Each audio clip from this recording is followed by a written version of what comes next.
Hello friends, welcome back. दोस्तों, आप लोगों का बहुत बहुत स्वागत है मेरे चैनल ईवी मेनिया इनोवेशंस में।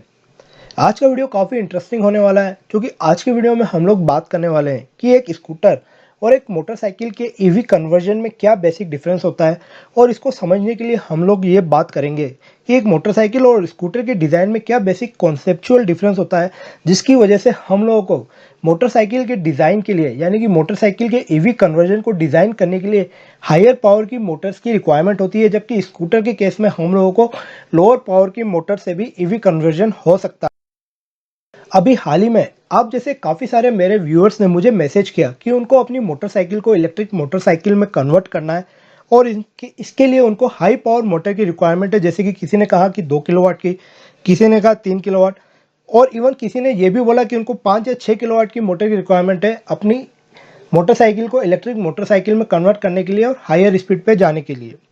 तो मैंने सोचा क्यों ना एक वीडियो बनाया जाए इसी के ऊपर डेडिकेटेड, और उसमें एक कॉन्सेप्ट क्लियर किया जाए कि एक्चुअल में हमको मोटरसाइकिल के लिए कितने पावर की मोटर की रिक्वायरमेंट होती है, कितनी स्पीड को अचीव करने के लिए।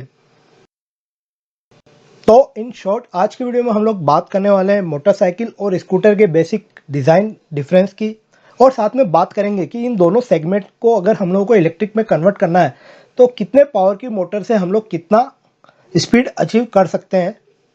तो दोस्तों, शुरू करते हैं आज का वीडियो।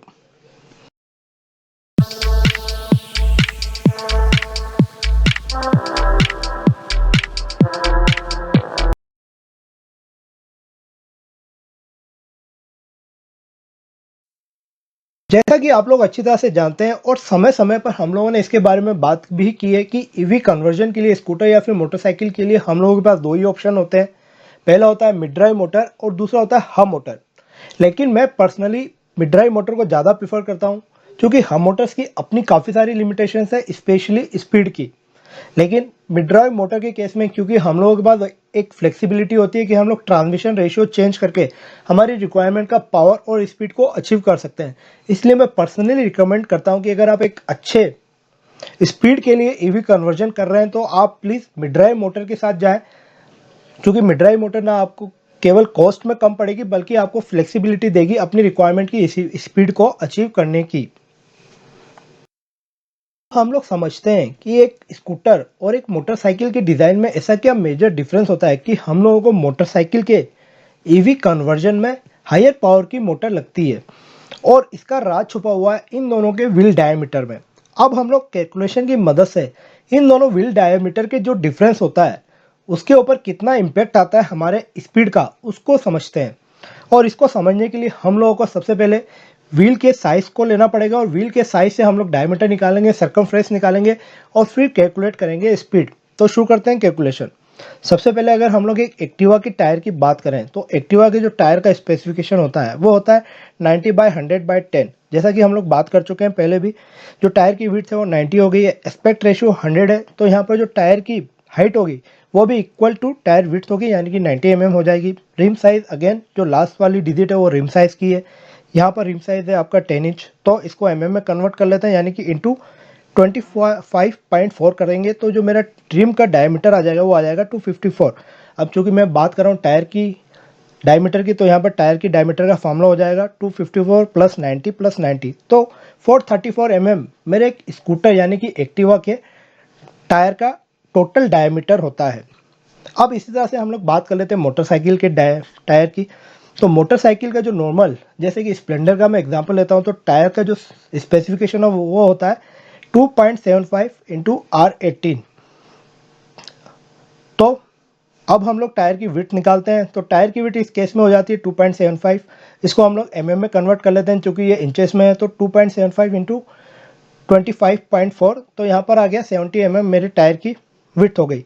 क्योंकि यहाँ पर एस्पेक्ट रेशियो दिया हुआ नहीं है, तो हम लोगों को बाय डिफ़ॉल्ट ये कंसीडर करना है कि 100% एस्पेक्ट रेशियो है, तो टायर की हाइट भी हो जाएगी 70 mm।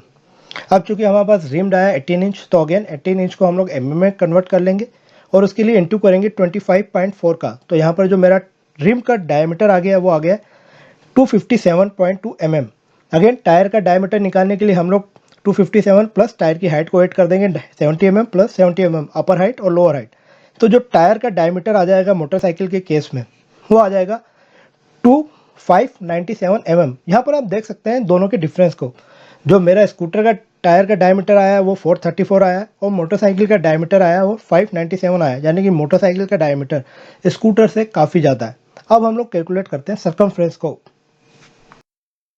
सबसे पहले कैलकुलेट करेंगे स्कूटर के टायर की सर्कमफ्रेंस, और सर्कमफ्रेंस का फॉर्मूला हम लोगों को पता है पाई डी।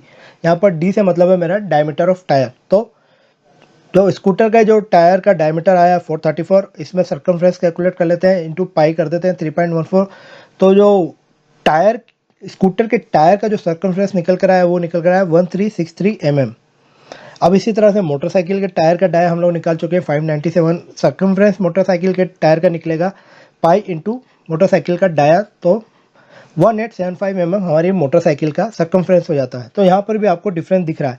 अब हम लोग सबसे इंटरेस्टिंग पार्ट ये जानने की कोशिश करेंगे कि जब हम लोग इन दोनों टायर को, जिनका कि डायमीटर अलग अलग है, साइज अलग है, किसी एक आरपीएम से घुमाते हैं तो हमको कितना स्पीड डिफरेंस मिलता है।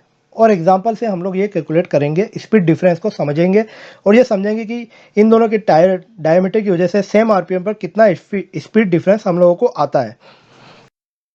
कि मैं इन दोनों टायर को, स्कूटर के टायर और मोटरसाइकिल के टायर को एक कांस्टेंट स्पीड 530 आरपीएम पर रोटेट करता हूं। तो इस 530 आरपीएम पर मेरे को इन दोनों टायर की केस में कितनी लीनियर स्पीड मिलने वाली है हम लोग कैलकुलेट करते हैं। स्कूटर के टायर से शुरू करते हैं। मेरे पास सर्कमफ्रेंस आ चुकी है 1363 mm, जिसको कि हम लोग बोल सकते हैं 1.36 मीटर। यहाँ पे मैंने mm को मीटर में कन्वर्ट किया है। स्पीड हम लोग टायर की मान के चल रहे हैं कांस्टेंट, दोनों केसेस में 530 आरपीएम। तो लीनियर वेलोसिटी का फॉर्मूला हो जाता है आरपीएम इंटू सर्कमफ्रेंस इंटू 3.6। 3.6 मेरा मीटर को किलोमीटर में और सेकेंड को आवर में कन्वर्जन का रेशियो है, डिवाइडेड बाय 60। तो यहाँ पर सारी वैल्यू पुट कर देते हैं। आरपीएम है हमारे पास 530, सर्कमफ्रेंस है हमारे पास एक्टिवा के टायर का 1.36 इंटू 3.6 डिवाइडेड बाय 60। तो स्कूटर के टायर को अगर हम लोग 530 आरपीएम से रोटेट करते हैं तो हम लोगों को जो वेलोसिटी मिलती है वो मिलती है 43 kmph की। बात कर लेते हैं मोटरसाइकिल के लीनियर वेलोसिटी की 530 आरपीएम पर। तो सर्कमफ्रेंस है हमारे पास मोटरसाइकिल के टायर की, वो है 1875 mm, यानी कि 1.875 मीटर।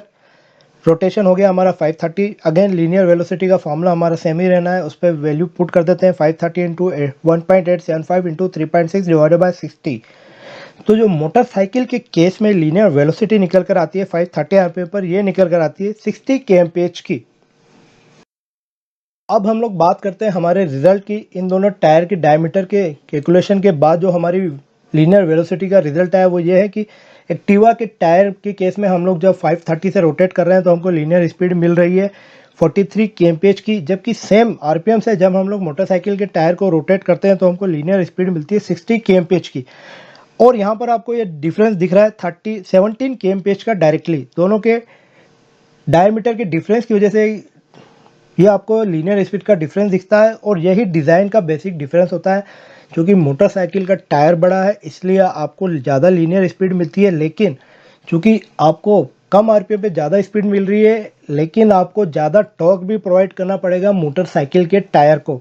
जबकि एक्टिवा के केस में इसका उल्टा होता है, कम आरपीएम पर आपको कम लीनियर स्पीड मिलेगी लेकिन टॉर्क भी कम रिक्वायर्ड होता है। इसलिए इन दोनों के कन्वर्जन में, स्कूटर और मोटरसाइकिल के कन्वर्जन में आपका जो गियर रेशियो है वो अलग अलग जाता है। आपका पुली या बेल्ट रेशियो है या फिर स्प्रॉकेट चेन रेशियो है वो अलग अलग जाता है। मोटरसाइकिल के केस में आपका जो गियर रेशियो जाएगा वो हायर साइड जाएगा, जबकि स्कूटर के केस में लोअर साइड जाएगा, क्योंकि स्कूटर में आपको ज़्यादा आरपीएम चाहिए, जबकि मोटरसाइकिल में आपको कम आरपीएम पे काम हो जाएगा, आपको टॉर्क ज़्यादा देना है। इसलिए यहाँ पर आपका जो गियर रेशियो है वो थोड़ा सा ज़्यादा हायर होगा स्कूटर के कंपेरिजन में। तो ये चीज़ आपको डिज़ाइन में ध्यान रखनी है हमेशा एक स्कूटर और मोटरसाइकिल के ईवी कन्वर्जन करते समय। एक और एग्जांपल से समझ लेते हैं। मान लीजिए मेरे को 18 kph की स्पीड चाहिए एक मोटरसाइकिल और स्कूटर दोनों के केस में, तो मेरे को कितना आरपीएम लगेगा व्हील पर। तो अगेन सर्कमफ्रेंस मोटरसाइकिल हम लोग कैलकुलेट कर चुके हैं, स्कूटर का भी कैलकुलेट कर चुके हैं। अब इसको फार्मूले में पुट कर लेते हैं। यहाँ पर फार्मूला हमारा जो हो जाता है RPM equals to linear velocity into 60 divided by wheel circumference into हमारा 3.6। तो मोटरसाइकिल के केस में 80 kmph को अचीव करने के लिए जो व्हील पर आरपीएम चाहिए वो चाहिए 711, जबकि इसी तरह से स्कूटर के केस में कैलकुलेट करते हैं तो स्कूटर के केस में आपको चाहिए 978 आरपीएम। तो यहाँ पर अगेन सेम डिफरेंस आपको समझ में आ रहा है कि स्कूटर के केस में हम लोगों को ज़्यादा आरपीएम चाहिए, पर चूंकि मोटरसाइकिल का व्हील बड़ा है, टायर का डायमीटर बड़ा है, सर्कमफेरेंस ज़्यादा है, इसलिए आपको मोटरसाइकिल के केस में कम आरपीएम चाहिए लेकिन हायर टॉर्क चाहिए, जो कि हमारे गियर रेशियो के थ्रू हम लोग कंपनसेट कर सकते हैं। अब हम लोग बात करते हैं कुछ व्यूअर्स के उस क्वेश्चन की जिनमें उन्होंने पूछा था कि मोटरसाइकिल के ईवी कन्वर्जन में हम लोगों को हायर पावर की मोटर लगती है। दोस्तों ऐसा बिल्कुल भी नहीं है। स्कूटर हो या फिर मोटरसाइकिल हो, इन दोनों केस में आपको सेम पावर की मोटर से सेम स्पीड मिलेगी। बस जो डिफरेंस आएगा वो आपके गियर रेशियो का आएगा, आपके ड्राइव ट्रेन रेशियो का आएगा, यानी कि बेल्ट पुली का रेशियो का या फिर चेन स्प्रोकेट रेशियो का डिफरेंस आएगा। बाकी दोनों के केस में सेम स्पीड को अचीव करने के लिए आपको सेम ही मोटर लगनी है। और इसको और ज़्यादा अच्छी तरह से क्लेरिफाई करूं तो स्कूटर हो या फिर मोटरसाइकिल हो, अगर एयर ड्रैग की भी हम लोग बात करें तो आपका जो स्कूटर का फ्रंट एरिया होता है वो आपके मोटरसाइकिल के फ्रंट एरिया से कम होता है। तो स्कूटर के केस में आपका ड्रैग फोर्स ज़्यादा लगेगा जबकि मोटरसाइकिल के कम होगा। हालांकि जो डिफरेंस है काफ़ी कम होगा, लेकिन फिर भी मोटरसाइकिल का ड्रैग फोर्स स्कूटर से कम होगा। इसलिए मोटा मोटा दोनों के ईवी कन्वर्जन में आपको सेम स्पीड अचीव करने के लिए सेम ही मोटर लगनी है। बस जो डिफरेंस आएगा ड्राइव ट्रेन रेशियो का आएगा। अब मैं आप लोगों को अपने एक्सपीरियंस से बताऊंगा, अपने प्रैक्टिकल एक्सपीरियंस से बताऊंगा कि कितने कितने पावर की मोटर से हम लोग स्कूटर में कितनी स्पीड अचीव कर सकते हैं। तो सबसे पहले बात करते हैं बेसिक मोटर की। अगर मान लीजिए 1 किलो वाट की मोटर हम लोग एक स्कूटर के ईवी कन्वर्जन में यूज़ करते हैं मिड ड्राइव, तो इस मोटर से हम लोगों को तकरीबन 120 के पे लोड पर जो स्पीड मिलेगी वो मिलेगी 50 से 55 kmph की। और अगर मान लीजिए हम लोग यहाँ पर 2 किलोवाट की मोटर यूज़ करते हैं तो उस कंडीशन में 150 kg के पे लोड पर आपको जो स्पीड मिलेगी 2 किलोवाट के केस में वो 75 से 80 kmph की स्पीड आपको आराम से मिल जाएगी। कुछ 5-6 किलोमीटर ज़्यादा भी मिल सकती है। और अगर हम लोगों को ज़्यादा हायर स्पीड चाहिए तो हम लोग अगर 3 किलोवाट की मोटर यूज़ करते हैं मिड ड्राइव मोटर स्कूटर के कन्वर्जन में, तो हम लोगों को जो स्पीड मिलेगी वो 90 से लेकर 100 kmph की आराम से मिल जाएगी, वो भी 150 kg के पेलोड के साथ। दोस्तों अगेन मैं आपको बता दूं कि इस मोटर के आरपीएम से ज़्यादा फर्क नहीं पड़ता है, आपको उसके अकॉर्डिंगली गियर रेशियो कैलकुलेट करना है। क्योंकि अगर मोटर आप ज़्यादा आरपीएम की लेते हैं, 5000 या 6000 आरपीएम की लेते हैं, तो हायर आरपीएम पर आपकी टॉर्क ऑब्वियसली कम हो जाएगा। तो आपका जो गियर रेशियो है वो उसके अकॉर्डिंगली डिसाइड होगा, या आपका ट्रांसमिशन रेशियो उसके अकॉर्डिंगली डिज़ाइन होगा। तो आप प्लीज़ ट्रांसमिशन रेशियो पे ज़्यादा फोकस करें, मोटर पावर पे आपको फोकस करने की ज़्यादा ज़रूरत नहीं है। बात अगर मोटरसाइकिल की करें तो कैलकुलेशन से बिल्कुल क्लियर है कि 100 किलोवाट की मोटर से आपको मोटरसाइकिल में भी 50 से 55 kmph की स्पीड मिल जाएगी। हाँ, लेकिन इस पर आपका यहाँ पर आपका चूंकि आरपीएम आपको कम चाहिए और टॉर्क ज़्यादा चाहिए, तो आपका जो गियर रेशियो है, जो आपका ट्रांसमिशन रेशियो है वो थोड़ा सा हायर साइड होगा। मोटरसाइकिल के रेयर व्हील वाला जो साइड का पुली होगा या स्प्रोकेट होगा वो थोड़ा सा ज़्यादा बड़ा होगा। सिमिलरली 2 किलोवाट की मोटर से आपको मोटरसाइकिल में मिल जाएगी 75 से 80 kmph की स्पीड, और 3 किलोवाट से आप आराम से 90 से 100 kmph या उससे ज़्यादा भी स्पीड अचीव कर पाएंगे मोटरसाइकिल में भी। दोस्तों अगर मैं अपने इस पूरे वीडियो को शॉर्ट में कंक्लूड करूं तो मेरे कहने का मतलब सिर्फ इतना है कि जब भी आप अपने ईवी कन्वर्जन की डिज़ाइनिंग और कैलकुलेशन करते हैं तो जितनी इंपॉर्टेंस आप बैटरी पावर कैलकुलेशन को देते हैं, मोटर पावर की कैलकुलेशन को देते हैं, उतनी इंपॉर्टेंस आपको गियर रेशियो को कैलकुलेट करने के लिए भी देनी चाहिए। क्योंकि ट्रांसमिशन रेशियो बहुत ज़्यादा इंपॉर्टेंस रखता है आपके ईवी कन्वर्जन के परफॉर्मेंस को के लिए। तो इस पर भी आपको फोकस करना है, आपको एकदम एग्जैक्ट ड्राइव रेशियो पे ही जाना है। अगर आप ज़्यादा पे जाएंगे, ज़्यादा ड्राइव रेशियो ले लेंगे तो ऑब्वियसली आपको टॉर्क तो ज़्यादा मिल जाएगा लेकिन ज़्यादा आपको स्पीड नहीं मिलेगी। और एकदम कम आपने ड्राइव रेशियो ले लिया तो आपकी मोटर बिल्कुल भी परफॉर्म नहीं कर पाएगी, आपको स्पीड भी नहीं मिलेगी और आपका करंट कंजम्पशन भी ज़्यादा होगा। तो हो सकता है एक बार में आपको एग्जैक्ट नहीं मिले के सारे परफॉर्मेंस, हो सकता है आपको 1-2 बार ट्रायल करना पड़े, लेकिन आप प्लीज़ परफेक्ट ट्रांसमिशन रेशियो पे ही जाएँ, तभी आपको बेस्ट परफॉर्मेंस मिलेगा।